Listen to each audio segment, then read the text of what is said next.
De l'éveil à la conscience, une conversation avec Eric Dubay par John Doe. Eric, c'est un véritable honneur de parler avec toi. Ton travail a joué un rôle déterminant dans mon propre éveil à la vérité sur notre monde. Et je sais que d'innombrables personnes ressentent la même chose. Aujourd'hui, je souhaite explorer ton parcours, tes idées et la direction que prend le mouvement à partir de maintenant. Excellent, ça a l'air bien, merci. Peux-tu nous parler de ton propre éveil? Qu'est-ce qui t'a ouvert les yeux sur la possibilité que nous ne vivions pas sur une boule en rotation? Y a-t-il des personnes ou des œuvres qui ont influencé celui-ci? Absolument. En grandissant, j'ai reçu l'éducation scolaire publique américaine typique, y compris ce que j'appellerais aujourd'hui l'endoctrinement héliocentrique typique du globe.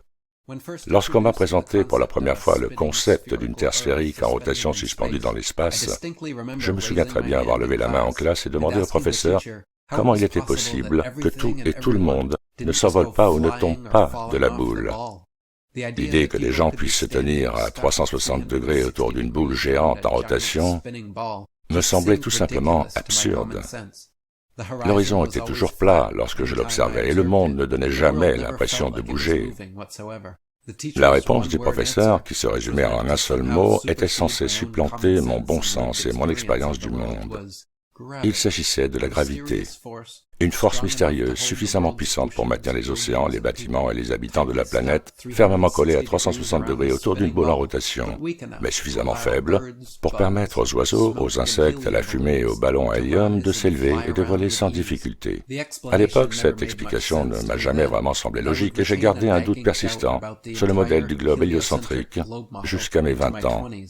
Lorsque ma curiosité m'a poussé à chercher en ligne et ailleurs tout ce que je pouvais trouver sur le géocentrisme et la Terre plate. Après avoir démasqué la désinformation de la Flat Earth Society, j'ai réussi à trouver de nombreux ouvrages authentiques, époustouflants et révolutionnaires, écrits par des partisans de la Terre plate dès le milieu du XIXe siècle. Leur lecture a été pour moi un véritable coup de maître. Parmi les livres et auteurs que j'ai lus et que je recommande, on trouve « La Terre n'est pas un globe » de Samuel Robotham, Synthétique cosmogonie de Thomas Winship, Terra Firma de David Wardlaw Scott, Sans preuve que la Terre n'est pas un globe de William Carpenter, La Terre tourne-t-elle? Non, de William Edgell, Heaven and Earth de Gabriel Henriette, King's Dethroned de Gerard Hickson, The Enlightenment of the World de John Abizade, et bien d'autres encore, trop nombreux pour être tous listés. J'en ai converti la plupart en PDF et en livre audio, accessibles gratuitement sur ericdubay.com. Parmi toutes les preuves que tu as recherchées et partagées, quelles sont les trois que tu trouves personnellement les plus indéniables? Je dirais que la première preuve irréfutable que la Terre n'est pas une boule qui tourne réside dans la physique naturelle de l'eau. Tous les plans d'eau stagnantes, des baignoires et piscines aux étangs et lacs sont parfaitement de niveau, ne présentant aucune déviation de hauteur à aucun point d'une extrémité à l'autre. Les molécules d'eau sont physiquement incapables de s'empiler sur elles-mêmes. Il est donc physiquement impossible que des masses d'eau stagnantes présentent une convexité ou une forme quelconque à leur surface. Le modèle du globe terrestre contredit cette propriété physique démontrable de l'eau, en affirmant que les rivières, les étangs, les lacs et les océans de la Terre s'incurvent tous autour d'une boule. La deuxième preuve irréfutable que la Terre n'est pas une boule en rotation est l'horizon horizontal observé depuis le niveau de la mer par le hublot de votre avion à une altitude aussi élevée que celle des fusées et des ballons amateurs. L'horizon reste plat à 360 degrés, quelle que soit l'altitude, et s'élève jusqu'au niveau des yeux de l'observateur.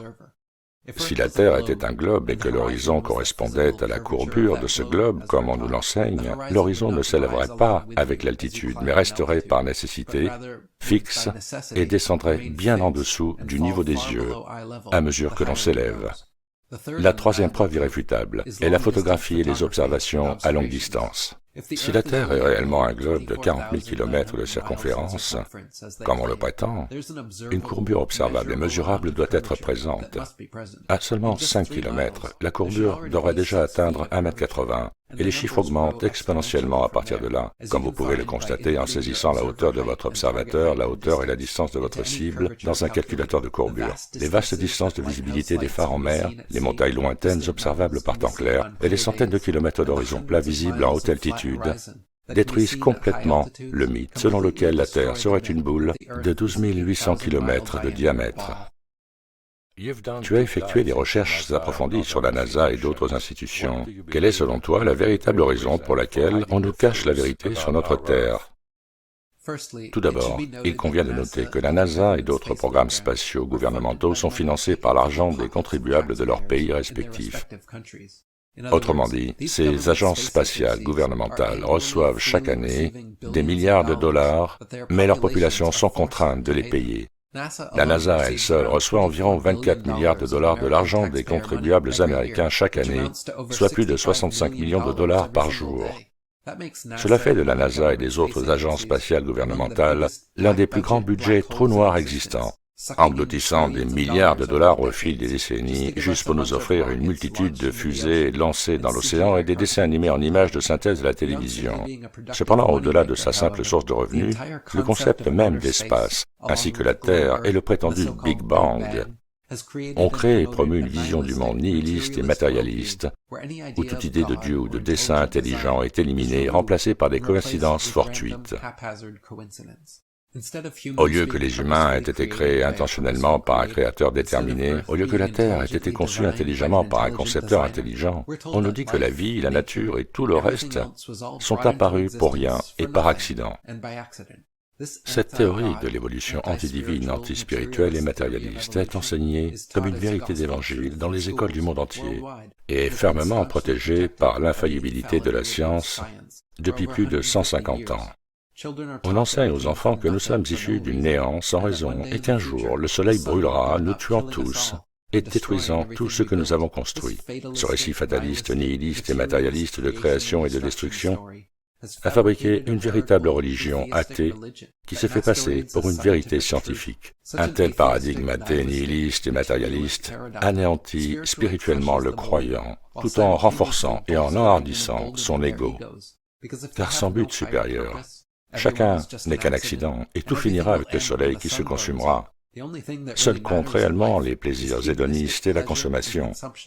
Ce terrain devient alors fertile pour de nouvelles tromperies, car les personnes déracinées de leurs véritables origines et dotées de fausses orientations peuvent être menées n'importe où.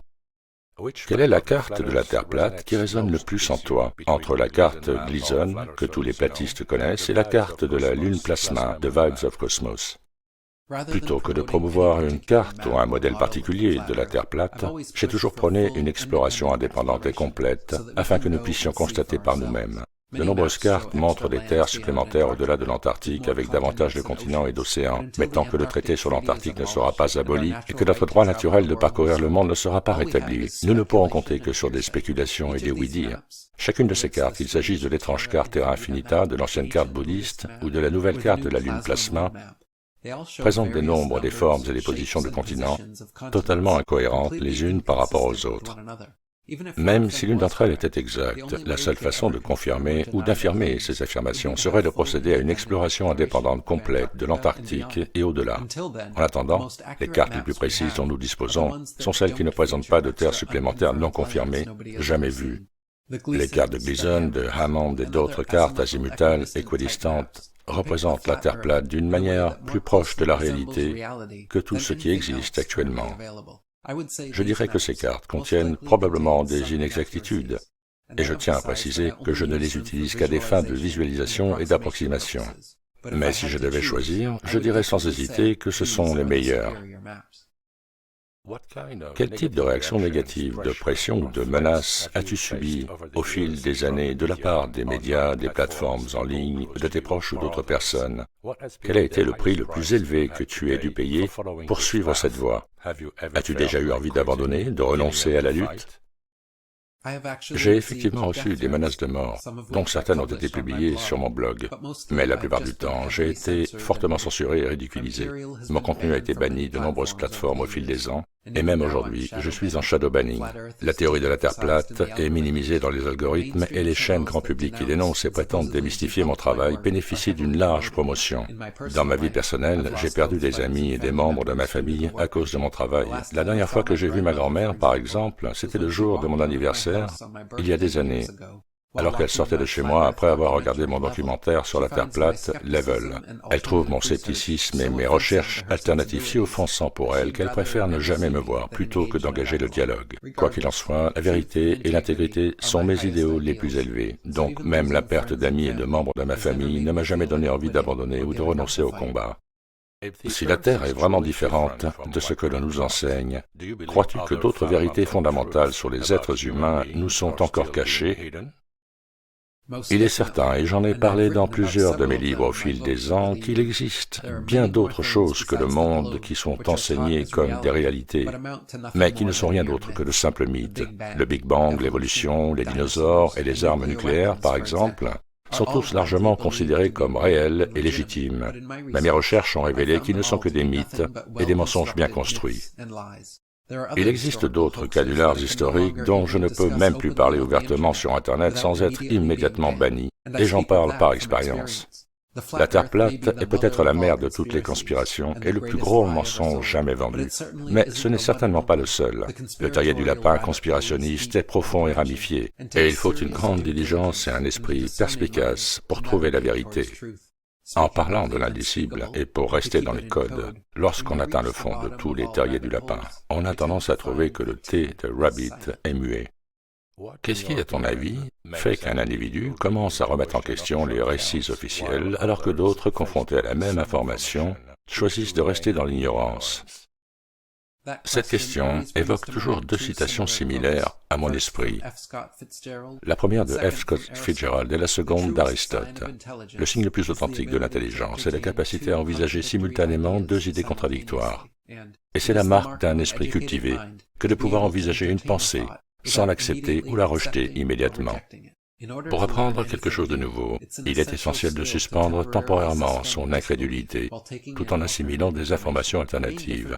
La principale différence que je vois entre ceux qui sont capables de remettre en question les versions officielles et ceux qui choisissent de rester dans l'ignorance réside dans ce biais cognitif que beaucoup de gens manifestent envers ce qu'ils apprennent en premier. Une fois qu'on leur a enseigné quelque chose à l'école, qu'ils l'ont entendu à la télévision, qu'une explication officielle leur a été donnée par une figure d'autorité, ils y croient sans réserve, sans laisser place au scepticisme, ni à l'analyse critique. Oubliant qu'il y a toujours deux ou plusieurs versions d'une histoire, ils sautent aux conclusions et défendent obstinément leur position initiale, plutôt que d'assimiler ouvertement les nouvelles informations. Au fond, ils refusent d'admettre qu'ils peuvent avoir tort et continuent donc à multiplier les explications démenties plutôt que d'envisager de nouvelles possibilités. Ton dernier livre, Le syndrome de Stockholm spirituel, est sorti aux États-Unis en février et en France en juin 2025.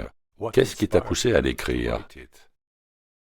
Ces dernières années, j'ai mené des recherches rigoureuses et réfléchies sans relâche à un sujet connu sous le nom de théorie du piège de la réincarnation de l'âme.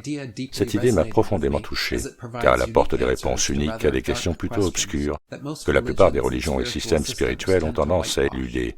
En croisant les anciennes croyances gnostiques et cathares avec les livres des morts égyptiens et tibétains, ainsi qu'avec les récits modernes et historiques de la réincarnation et des expériences de mort imminente, une vision de la création et de l'au-delà bien différente et bien plus sombre que ce que la plupart osent envisager émerge.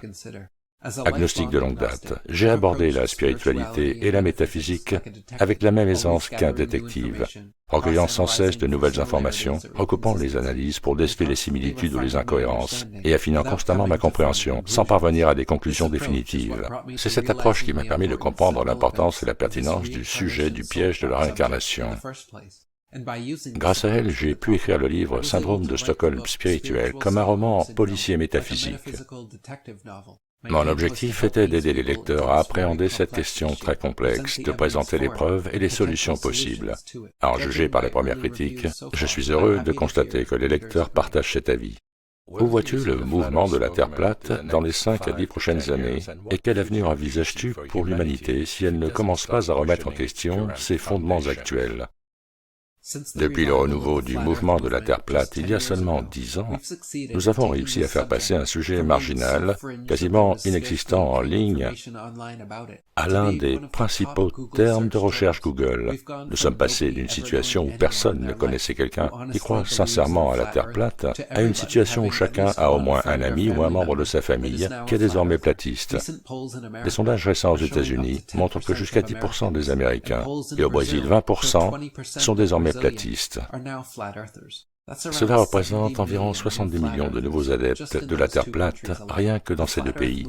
Le mouvement de la Terre plate a connu une croissance exponentielle au cours de la dernière décennie, et j'ai l'intention de contribuer à maintenir cette trajectoire, jusqu'à ce que le mythe du globe héliocentrique, ainsi que toute la fausse science et les charlatans qui la soutiennent, soient anéantis par le poids de leur propre tromperie. Sinon, si nous enfonçons la tête dans le sable et laissons cet élan s'essouffler, ces psychopathes riches, puissants et mégalomanes, qui ont perpétué cette tromperie et tant d'autres, fermeront la porte de leur nouvel ordre mondial, nous enfermant tous à l'intérieur. En regardant en arrière, de quoi es-tu le plus fier dans ton parcours? Et qu'espères-tu que les gens gardent comme souvenir de toi et de ta contribution à cet éveil? Je suis fier d'avoir été le catalyseur d'un mouvement mondial pour la Terre plate, dont la croissance est exponentielle et qui, je l'espère, constituera un jour le talon d'Achille du nouvel ordre mondial. Car une fois que notre véritable cosmologie est révélée, la vérité sur ces quelques familles d'élites et sociétés secrètes qui nous ont caché cette réalité pendant des siècles le sera aussi. Cette prise de conscience à grande échelle pourrait inaugurer une nouvelle ère de lumière et mettre fin à la dérive tyrannique actuelle vers une dystopie orwellienne. J'espère que les gens se souviendront de moi comme d'un homme compatissant, honnête et intègre, qui a découvert la mère de toutes les conspirations, a enduré des moqueries sans fin pour faire passer le message et a fait ce qu'il pouvait pour dénoncer les faits. Eric, merci encore, non seulement pour cet entretien, mais aussi pour tout ce que tu as fait pour ouvrir les esprits. Ton travail a changé ma vie et je sais qu'il continuera à le faire pour d'autres.